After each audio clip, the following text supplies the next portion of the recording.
नमस्कार. काल दूध भेसळीच्या संदर्भामध्ये एक मोठा जन आक्रोश मोर्चा काढण्यात आला. त्याला लोकांनी चांगला प्रतिसाद दिला. तदनंतर तालुक्याचे आमदार दिलीपराव वळसे पाटील यांनी जनसंवाद मेळाव्याचं आयोजन केलं होतं.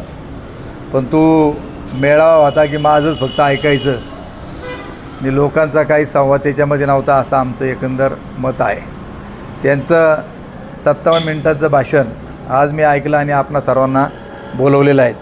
मला त्यांना या निमित्ताने सांगायचं आहे की त्यांनी विस्तृतपणे सगळं त्यांचा दौरा वगैरे सगळा सांगितला. परंतु पहिला माझा प्रश्न त्यांना असा आहे की तुम्ही 2 वेळा दिल्लीचा दौरा केला, 27-28 मेला पण गेले आणि तदनंतर आत्ता या महिन्यामध्ये देखील गेले. परंतु प्रामुख्याने प्रश्न ज्यासाठी आंदोलन झालं होतं त्या कांद्याच्या संदर्भामध्ये तुम्ही राज्य आणि केंद्रामधून काय शेतकऱ्यांच्या पदरात टाकलं, हा माझा त्यांना सवाल आहे. काल त्याच्यावरती काही बोललेले नाहीत. पुन्हा अधिवेशनात दुधावरच्या भेसळीच्या संदर्भात ते बोललेच नाहीत. ते तुम्ही विचारल्यानंतर मी त्याचं सांगेलच. परंतु ते म्हटले काही लोक पर्यटनासाठी वर पाऊस झाल्यानंतर तिथं गेले. मी त्यांना आजही सांगू इच्छितो आणि तुमच्या सर्वांच्या माहितीसाठी मी सांगू इच्छितो की माळींची दुर्घटना झाली त्यावेळी सगळ्यात पहिले पोचणारे आम्ही होतो, हे देखील त्यांना विसर पडता कामा नये. फदालेवाडी, उगलेवाडी, भोजनेवाडीचे हे सगळे जिओटॅगचे सगळे फोटो येते. यांनी सांगितलं होतं की 24 तासाच्या आतमध्ये रस्ते चालू करून दिले. पण आज देखील भोजनेवाडी, फदालेवाडी, उगलेवाडीतल्या परिसराला लोकांना तिथं जाता येत नाहीत. रस्ते असेच दोन्ही बाजूनी पुलापासून तुटलेले आहेत, काही त्याच्यावर झाले नाहीत. ही फक्त पोकळ बनवाबनवीचं काम त्यांनी केलं की जे मातीचे ढिगारे रस्त्यावर आले तेवढे फक्त हटवण्यात. आज आता मी सकाळीच विचारलं आपटी येथील लोकांना, ते म्हणले आज मशीन आलेलं आहे PWDचे यांनी, तिथला तो रस्त्यामधला राडारोडा हटवायचं काम चालू आहे. हे देखील मी आपणा सर्वांना क्लिअर करतो. पुन्हा याच्या संदर्भात ते बोलले की पर्यटनासाठी येतात का रील काढण्याकरता. मला त्यांना नम्रपणे सांगायचे की माळींची घटना 2014ला घडली आणि मग त्यावेळी देखील असं ठरलं होतं का जी गावं भविष्यकाळामध्ये बाधित होऊ शकतात, मग काळेवाडी वगैरे हा जो परिसर आहे जांभुरीच्या तिथला, मग 12 वर्ष झाली अद्याप काही तिथं झालेलं नाही. आणि तुम्ही सांगता की मी तेवढ्यासाठी गेलेलो आहे, तर याची देखील मला आठवण त्यांना करायची. मुख्य उद्देश हा कालचा दूध भेसळीच्या संदर्भात होता. पण त्याच्यात हे रस्त्याचं काम झालं, रुग्णालयांचं हे झालं, तमूक झालं, अमूक तमूक, याच्यावरती सगळ्याबाबत त्यांनी वेगवेगळ्या प्रकारची मतं त्याच्यामध्ये मांडलेली आहेत. मी आपणाला या निमित्ताने सांगू इच्छितो की त्यांनी एक विषय मांडला की फक्त आमच्याच कार्यकर्त्यांच्या बाबत दूध भेसळीच्या बाबत बोलले, भाजपच्या वरती देखील छापेमारी झाली याच्यावरती ती काय बोलले नाहीत. आमचं म्हणणं तुम्ही समजून घ्या की आमचं जे म्हणणं आहे की दूध भेसळ करणारे जे 26 आरोपींची नावं आली आणि भेसळ करणारे आणि दूध घेणारे यांच्या संदर्भामधला आमचा विषय त्याच्यामध्ये आहेत आणि त्यांना आम्ही सोडणार नाहीत. आम्हाला आमच्याकडं अजून कागद आम्ही विचारतो आहे की हे भेसळीचं दूध घेणारे कोण, आम्ही आरोपींवरती बोलतो आहे आणि हे जे आरोपी आहेत हे यांच्या जवळचे आहेत. याच्याबाबत त्यांनी काही चकार शब्द देखील त्याच्यामध्ये काढला नाहीत. मग तो भाजपचा असो, आमच्या पक्षाचा असो, त्या तांबडेच्या बाबत मी स्पष्टीकरण दिलेले आहेत. त्यामुळं त्याच्यावरती न बोलता, त्यामुळं भाजपला नाहीत, तुमचा मित्रपक्ष आहेत, तुम्ही सरकारमध्ये आहात, तुम्ही त्याचा छडा लावा, हे देखील मला त्यांना सांगायचे. आणि म्हटले की लोकांच्या डोक्यामध्ये बऱ्याच जणांच्या भेसळ आहे. आता आमच्या डोक्यामध्ये भेसळ आहे का तुमचीच मिसळ झाली डोक्यात, हे त्यांनी शोधावं. पवार साहेबांची साथ सोडल्यापासून काय झालं आम्हाला काय माहीत नाही. त्यामुळं त्यांनी काय समजायचं ते त्याच्यामधून शिंगवेच्या घटनेला देखील लहान घटना म्हणून ते संबोधतात. आता काल त्यांच्याच पक्षातले मित्रपक्षाचे गोपीनाथजी पडळकर आले होते, त्यांनी काय सांगायचं ते काल त्याच्यामधून सांगितलेलं आहे. पण आम्ही देखील अशा घटनांचा जाहीर निषेध करतो.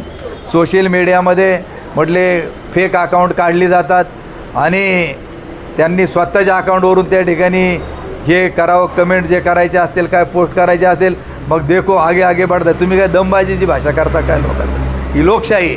मला त्यांना सांगायचं तुम्ही एवढं सांगता फेक अकाउंट की वळसे पाटील साहेब हा आंबेगावचा नारद मुनी, हे अकाउंट कोणाचं आहे, हे कोण चालवतो, याचं उत्तर तुम्ही दिलं पाहिजे. त्याचप्रमाणे दुसरं फेक अकाउंट त्याच्यामध्ये रामदास सुकरे, हे अकाउंट कोणाचं, त्यानंतर कॉर्नवीट हे कोणाचं, त्याचबरोबर अजून पुढचं एक अकाउंट आहे शेतकरी पुत्र 0909, हे कोण चालवतं? तुम्ही गृहमंत्री होता ना, तुम्ही आता छडा त्या ठिकाणी लावा, आमची कोणा असतील ती पण बंद करून टाका आणि तुमची जी आहेत ना ती बंद करून टाका. हे माझं जाहीर त्यांना उघड चॅलेंज आहे. याचं देखील त्यांनी सोक्षमोक्ष का असेल ते त्यांनी लावायचं काम आहे. माझ्या संदर्भामध्ये त्यांनी काही गोष्टींचा उल्लेख केला की रस्ते अडवतात. मला त्यांना जाहीर सांगायचं की देवदत्त निकमनी कुठला रस्ता जर अडवला असेल तर तुम्ही येऊन सांगा कुठला आहे, काय तहसीलदारला पाठवा, नाही तर प्रांतांना कुठला पाठवा, कुठला रस्ता त्यांनी अडवलेला आहे त्याचं नाव आमदारांनी जाहीर करावं, नाही तर त्यांनी माफी त्याच्या संदर्भामध्ये मागितली पाहिजेत. त्याचबरोबर पतसंस्थेच्या बाबत बोललेत की जवळपास 2005च्या दरम्यान एक पतसंस्था इतर सगळे पिंपळगाव फाट्यावरती असणारे भीमाशंकर जीप रिक्षा चालक मालक संघटना त्यांनी सर्वांनी काढली. मला त्यांनी सांगितलं की तुम्ही त्या संस्थेचे अध्यक्ष व्हा. म्हटलं मला काही वेळ नाही, म्हटलं तुम्ही असलं तर बरोबर. ती संस्था चालू झाली, त्याच्यानंतर कर्ज वाटप त्याच्यामध्ये झाली आणि तदनंतर ती पतसंस्था काही कारणास्तव की कर्ज जी वाटली गेली त्याच्यामधून पुन्हा रिकव्हरी झाली नाही आणि त्या मुलांना ती काही चालवता आली त्याच्यामध्ये नाही. तदनंतर आमच्या गावचे सरपंच गणेश यादव यांनी सांगितलं की मी पुन्हा चालू करतो. मग त्यांनी ती पतसंस्था नागापूरला चालू करायचं ठरवलं, ती चालवली. त्याच्यानंतर पुन्हा कर्ज काही थकली आणि त्याचे स्पष्टीकरण ह्या विषय विधानसभेच्या निवडणुकीच्या वेळी देखील यांनी तो मांडलेला होता. त्याबाबत संस्थेचे जे अध्यक्ष आहेत गणेश यादव त्यांनी स्पष्टपणे भूमिका मांडली. परंतु मी वळसे पाटलांना पुन्हा या निमित्ताने सांगू इच्छितो की जर कोणाचा 1 रुपया त्या संस्थेमध्ये जर बुडला असेल तर ती भरून देण्याची जबाबदारी देखील माझी त्या ठिकाणी राहील, कारण त्याचा फाउंडर मी होतो. पण आज तुम्ही या ठिकाणी जे बसलेला आहात, मी तुम्हालाही सांगितलं इथं की सातत्याने तुम्ही आमच्यावर खोटे नाटे आरोप करायचे. आम्ही आयुष्यात कोणाचा रुपया बुडवला नाही आणि बुडवणार नाही. आणि जर आमच्या माध्यमातून कोणाचा जर बुडला गेला असेल ती जबाबदारी देखील आम्ही स्वीकारतो. मी त्यांना सांगू इच्छितो की आता त्याच पतसंस्थेचं नाम वेगळं करून नामकरण, कारण आता त्याच्यामध्ये रिक्षा चालक मालक ते राहिले नाहीत. बरीच होता त्या संस्थेचे जे संचालक मंडळ आहेत त्यांनी ठरवलेलं आहे की तिचं नाव बदलून आता इथंच ती पतसंस्था आता चालू करणार आहेत ते. आणि मी ज्यावेळी चालू करायची असेल त्यावेळी तालुक्याचे ते आमदार आहेत त्यांना देखील निमंत्रण दिलं जाईल, याची देखील त्यांनी नोंद घ्यावी. बरं झालं, त्याच्यातून चांगलं तरी काहीतरी उभं राहील. परंतु एवढं 7 लाख रुपये वर्षाचे त्या ठिकाणी खंड त्या महादेव देवस्थान जमिनीचा होतो. मग आता 20 वर्षे यांच्याकडं आहेत NCRTकडं का 15 वर्षे आहेत, जरी आपण धरले तर 1 कोटीच्या खाली त्याचा रक्कम होत नाही. मला त्यांना हे विचारायचं आहे का ह्या महादेवाच्या जमिनीचा तुम्ही निरगुडसर ग्रामस्थांना हिशोब कधी देणार आहात का दिला आहे? जसं मी थापलिंगला तुम्हाला बोलवतो आहे तसं आम्हाला किंवा मीडियाला सगळ्यांना बोलवा का निरगुडसर ग्रामस्थांना मी ह्या महादेव देवस्थानच्या जमिनीचा सगळा हिशोब दिला आहे, हे देखील मला त्यांना या निमित्ताने सांगायचे. त्याचबरोबर त्यांनी एक डान्स बारचा उल्लेख केला. आता मला माहीत नाही की कोणाचं बद्दल त्यांना डान्स बारच्या बाबत बोलायचं. आता आमचं ना परमिट रूम ना काही, त्यांचं होतं एक राज वाईन्स म्हणून विश्रांतवाडीला एकनाथ शेट्टीमकरांच्या नावावरती एक दुकान होतं, पण लई आरोप प्रत्यारोप व्हायला लागले. त्यांनी ते विकून टाकलं मस्क्यांना पुण्यामध्ये. त्याच्यामुळं ह्या डान्स बारला कोण गेलेलं आहे, काय गेलेले आहेत, कोणाचं आहेत. आणि तुम्हाला जर एवढं डान्स बारबद्दल वाईट जर वाटत होतं, तुम्ही राज्याचे उत्पादन खात्याचे एक्साईज मंत्री होतात, उत्पादन शुल्क राज्याचे गृहमंत्री होतात, RR आबांचं नाव झालं की त्यांनी डान्स बार बंदी केली. मग तुमच्या काळात हे बार चालू का होते, हा देखील माझा त्यांना सवाल या निमित्ताने आहे. तुम्ही आज देखील आमदार आहेत, तुम्ही का बारच्या विरोधामध्ये बोलत नाहीत की बार बंद केलेत? आणि तुमच्या मांडीला मांडी लावून बसणारे आता किती बारवाले आहेत, किती वाईन शॉपवाले आहेत, त्यांना उमेदवारी कशा काय तुम्ही देता, याचा देखील मला त्यांना खुलासा या निमित्ताने विचारायचं आहे. आणि ते कोणाबद्दल नेमके बोललेत ते कळलं पाहिजे. आणि कुणी नेलं, कुठं नेलं, काय त्यांच्या क्लिप असतील एकदा त्यांनी लोकांच्या समोर त्या ठिकाणी दाखवत नाहीत. पण मधल्या काळात निवडणुकीच्या वेळी आम्हाला पाहायला मिळालं की यांनी सगळे कार्यकर्ते कुठं कोकणात गणपतीपुळ्याला का अलिबाग कुठं नेले होते,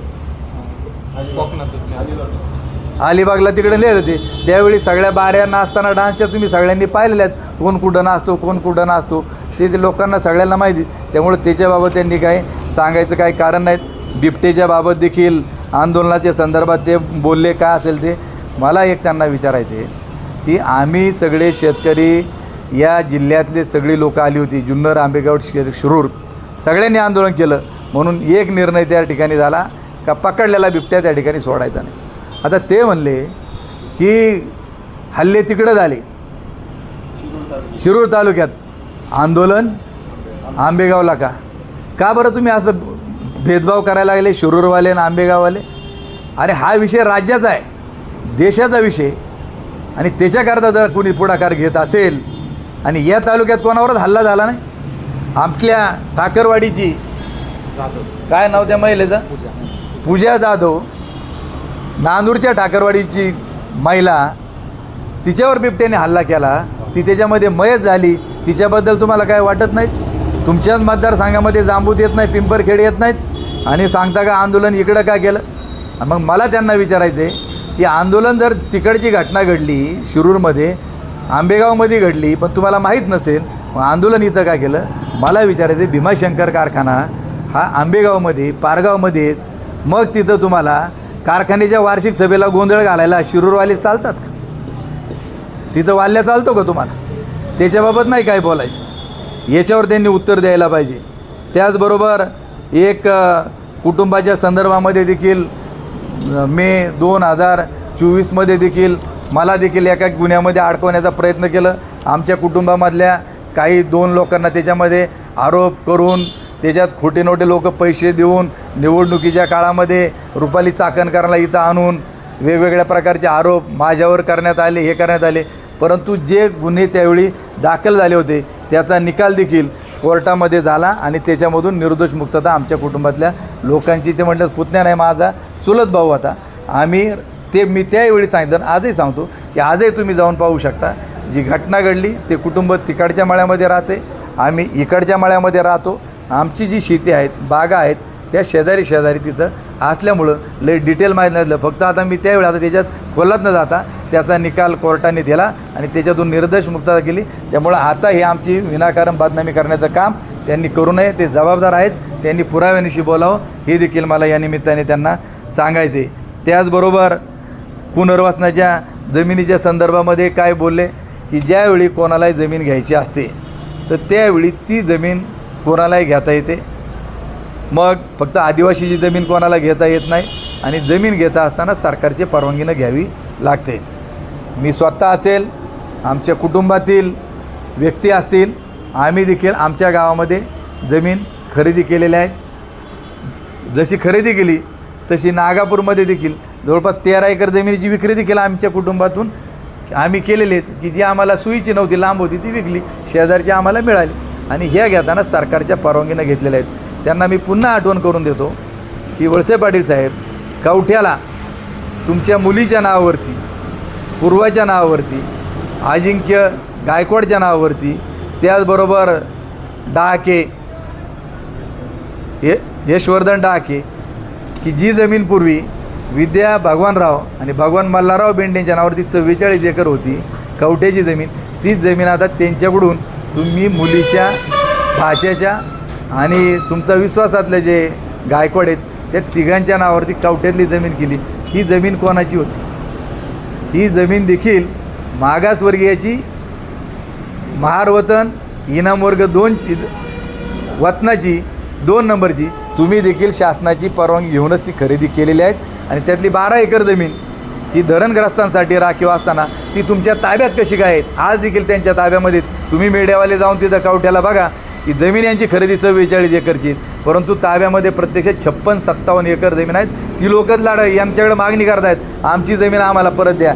हे काय देत नाहीत. पहिलं दुसऱ्याच्या डोळ्यातलं तुम्हाला त्या ठिकाणी कुसळ दिसते, पण आपल्या डोळ्यातलं मुसळ दिसत नाही. मी त्या दिवशी सांगितलं होतं, ज्या गावच्या बोरी त्याच गावच्या बाबळी. आमचं जसं तुम्हाला सगळं माहिती तसं तुमचं एवढं सगळं सहित माहिती आहे, कारण तुमच्या सगळ्या या खरेदीमध्ये मी स्वतः होतो. पराग कारखान्याच्या जमिनी किती घेतल्या, कोणाच्या घेतल्या, याचे सगळे पुरावे माझे आहेत. आता जी वेस्टर्न हिल करता तुम्ही थोरांदळ्याला जमिनी घेतल्या ती तोट्यात दाखवली. शरद बँक त्याच्यामध्ये किती कोटीला डुबली आणि आता तिथं परागनीची मालकी हक्क आहेत. ती जमीन कोणाची थोरांदळ्यातली? त्यांना माहीत नाही का कोणाच्या नावावर तुम्ही घेतली, कंपनी कोणाची? हे सगळं मला आता काढायला त्यांनी भाग पाडू नये, नाहीतर विषय आपला होता दूध भेसळीचा. पण सगळं प्रकरण लोकांचं लक्ष बाजूला विचलित करून हे डायव्हर्ट करायचे आणि वेगळे मुद्दे चर्चेत आणायचे, हे त्यांचं कायमची पद्धत आहे.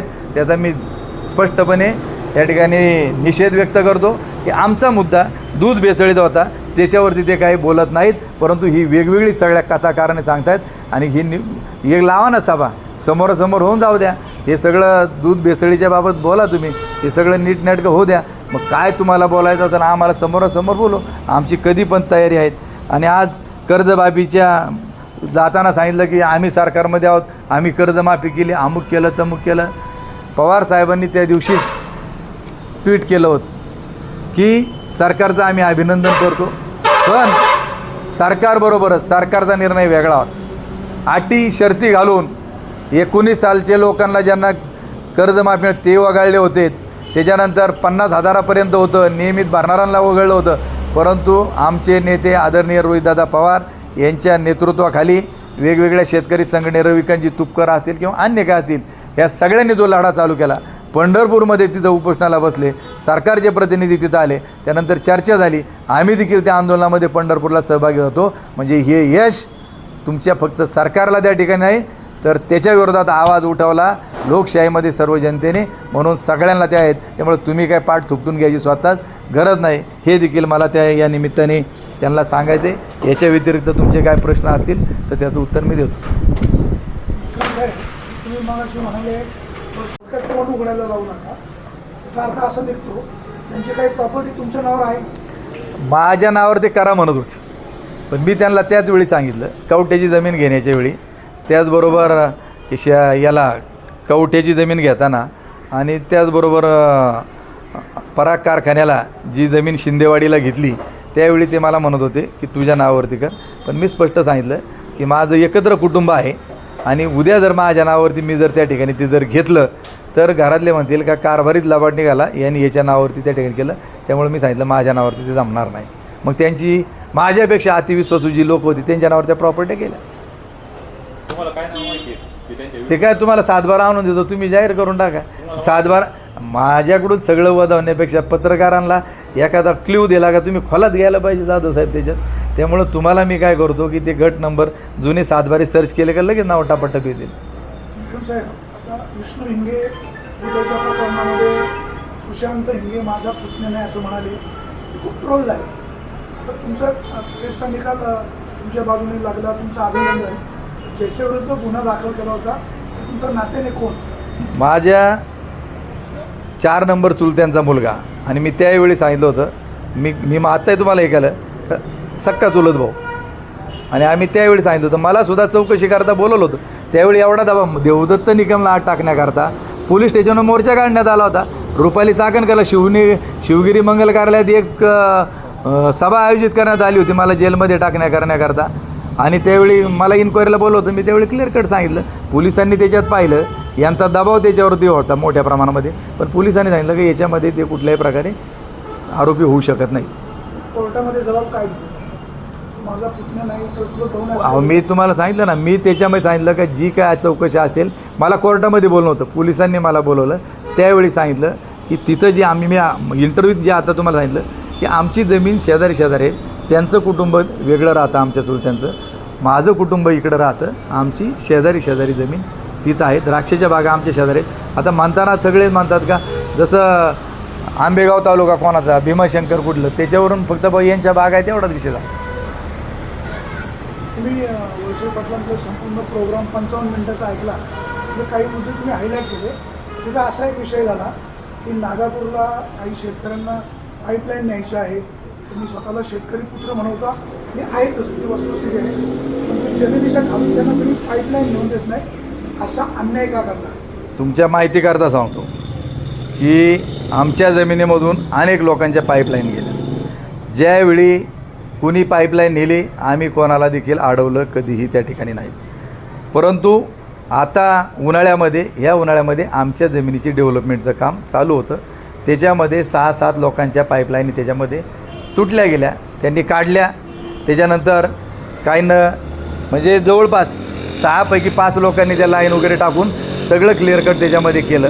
आता एका व्यक्तीची तुम्हाला जो प्रश्न विचारायचा मी ऐकलं सगळं, तर लक्ष्मण निकम नावाचा जो एक इसम आहे त्याची पाईपलाईन आमच्या जमिनीमधून गेल्या 15-20 वर्षापूर्वी गेलेत. आम्ही काय कधी अडवलं नाहीत.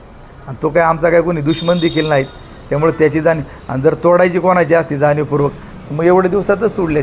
लेवल करताना त्या पाईपलाईन त्याच्यामध्ये तुटल्यानंतर त्याने मला फोन केला की अशी अशी आमची लाईन आहे जोडायची. म्हणलं लेवल होऊ दे, लेवल झाल्यानंतर ती लाईन जोडायची.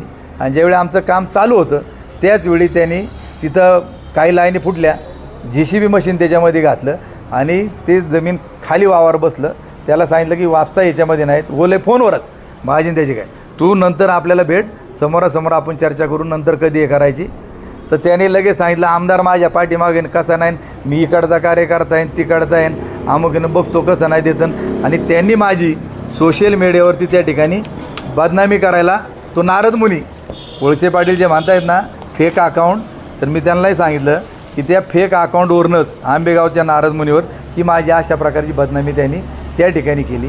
पण आमची भावकी देखील म्हणली की जर तो आपल्या भावकीतला माणूस जर एवढी बदनामी करत असेल, आत्तापर्यंत त्याला कधी अडक नाही आणि तो गावात कसल्या वाटेल त्या शब्दामध्ये. आता माझं असं आहे की आता मी थोडं जरी मुंगी जरी माझ्याकडून मिली तरी तुम्ही म्हणता गुन्हाच याने केला, तसं कोणाच्याही तोंडाला जर आम्ही लागलो तर ते एक प्रकारचं हे होईल. आणि म्हणून आमच्या भावकीनं त्या ठिकाणी सांगितलं की जर आपल्याबद्दल तो आपली एवढी बदनामी करत असेल, हे करत असेल, तर त्यांनी माफी मागितल्याशिवाय काय त्याचं काही आपण त्याची पाईपलाईनीच्या आपण काय कधी त्याची रोखली नव्हती. एवढे दिवस होती त्यांनी बदनामी केली, त्यांनी माफी मागितली पाहिजे त्या ठिकाणी, कारण त्यांनी भावकीला शिवाय दिल्यात, मला कोणाची गरज नाही म्हणतो. आणि आता तिथं आम्ही आता पीक पण केलेलं आहेत आता. आणि दुसरं त्यांनी लगेच इथं येऊन पूजनला येऊन आता त्याला सगळं गाईड करणारे भरपूर आहेत. लगेच त्याच्या विरोधात आता केस पण दाखल केलेली आहेत तहसीलदारांकडं.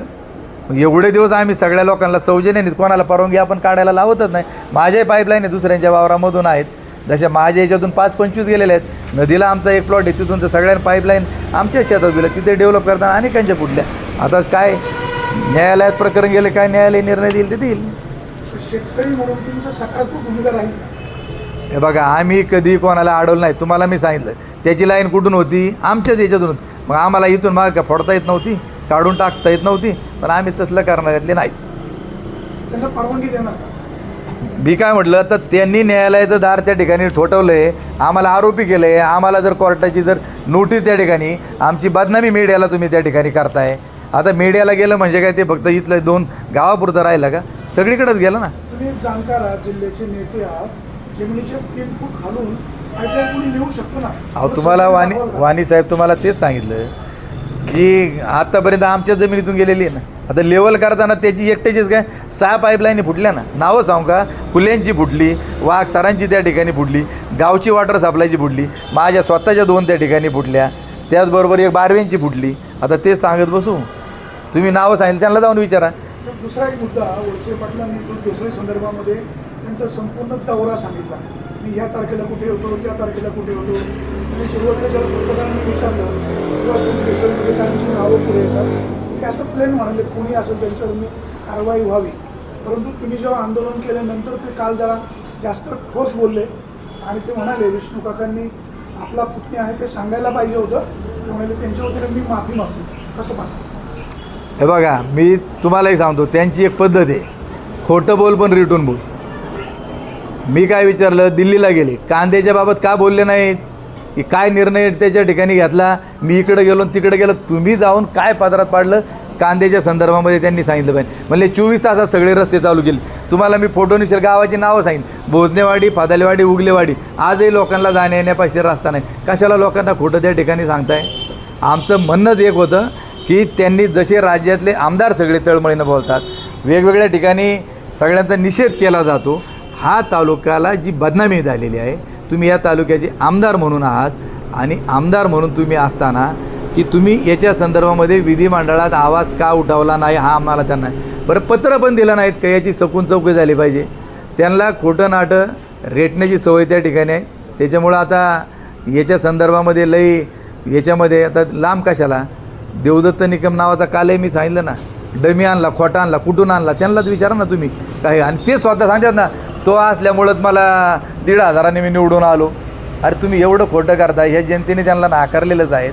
पण आता काय बोलण्याच्या पलीकडच्या गोष्टी. निकम साहेब, आपली एक संस्कृती आहे, कोणी आपल्याला भेटला आपण नमस्कार करतो, त्याच्या खांद्यावर हात ठेवतो, त्या वळसे पाटलांनी लहान मुलाचा जर असा मुका घेतला, तुम्ही तो सुद्धा विषय सध्या चर्चेत आणता. काय तुम्हाला नेमकं काय म्हणायचं? आमचं म्हणणं आम्ही काय सांगितलं की जसं जनतेने त्यांना जमिनीवर आणलं आणि म्हणून आता तिथपर्यंत, नाहीतर पहिली कशी वागण्याची पद्धत होती आणि आता काय स्थिती झालेली आहे हे आम्हाला लोकांच्या निदर्शनास आणून द्यायचं.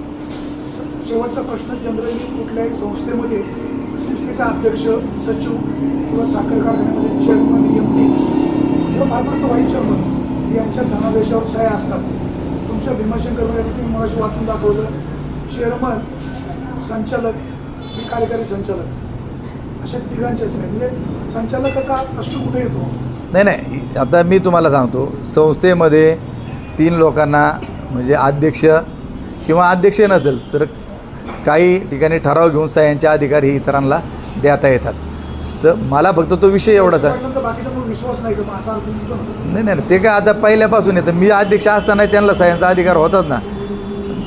मी अध्यक्ष, मी तुम्हाला काय लक्षात आणून दिलं की ते जे म्हणले हिशोब कधी देणार, थापलिंग देवस्थानला पैसे देताना तुमची सही आहे ना चेकवरती, तिथं तुमच्या सहीनीच पैसे आले ना, मग हिशोब तुम्ही ऑडिट रिपोर्ट मागून घेतला, सगळं माहिती तुम्ही खोटं का बोलता हे मला त्यांना विचारायचे. आणि जसं आमचं विचारलं तसं मी त्यांना महादेव मंदिराचं काढलं आहे. आमचं हेच आहे. आता आज देखील शिवसेनेचे काही पदाधिकारी मुंबईला गेलेले आहेत. आता ते वेळ घेतील.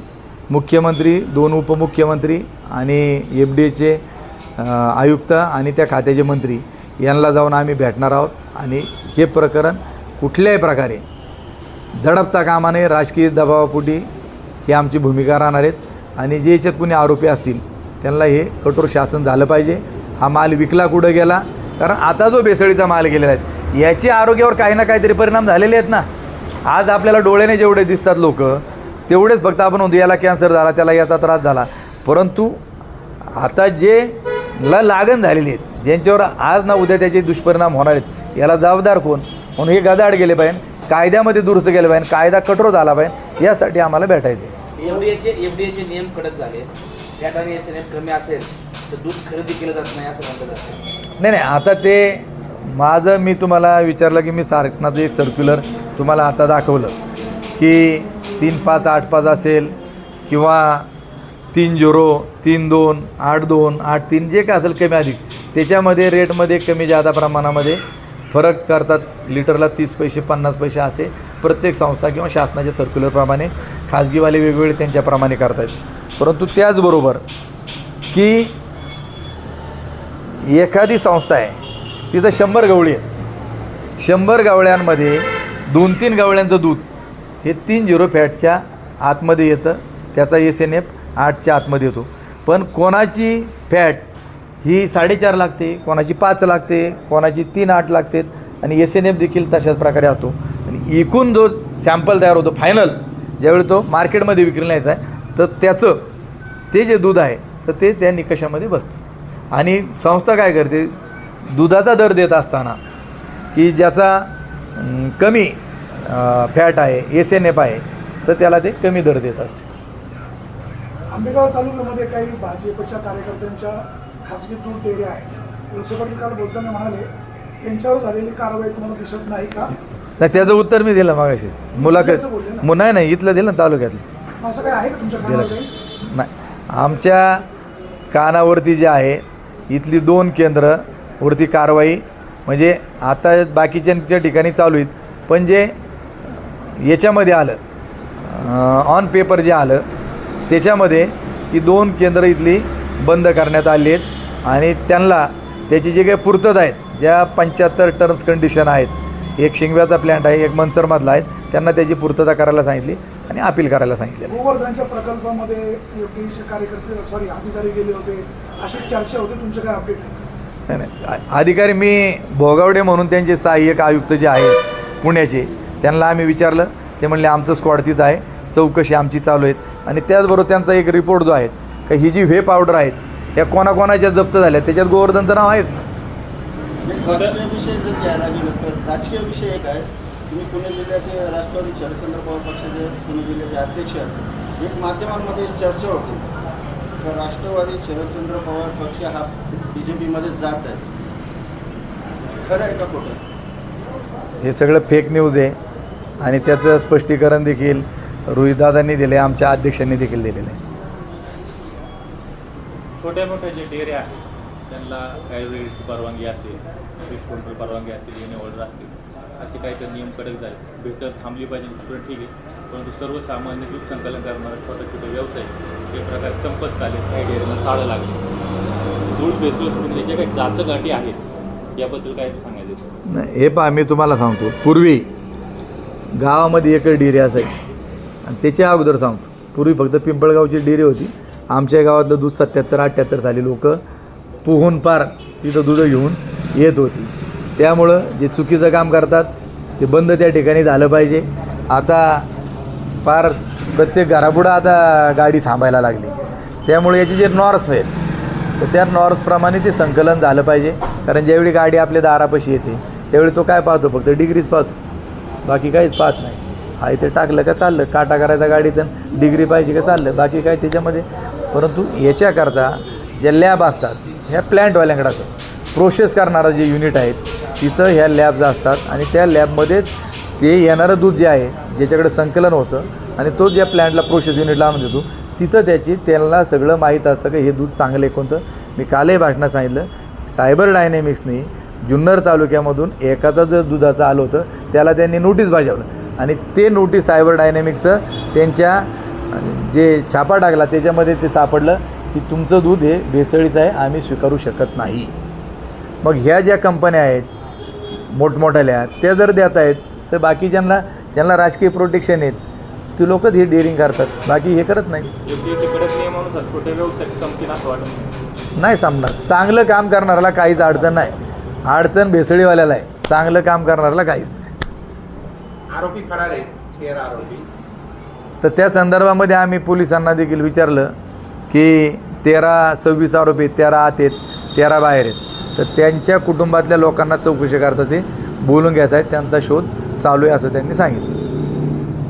फेसबुकला आमचे पेज लाईक करा आणि आमचा युट्यूब चॅनेल सबस्क्राईब करा. वास्तव मराठी.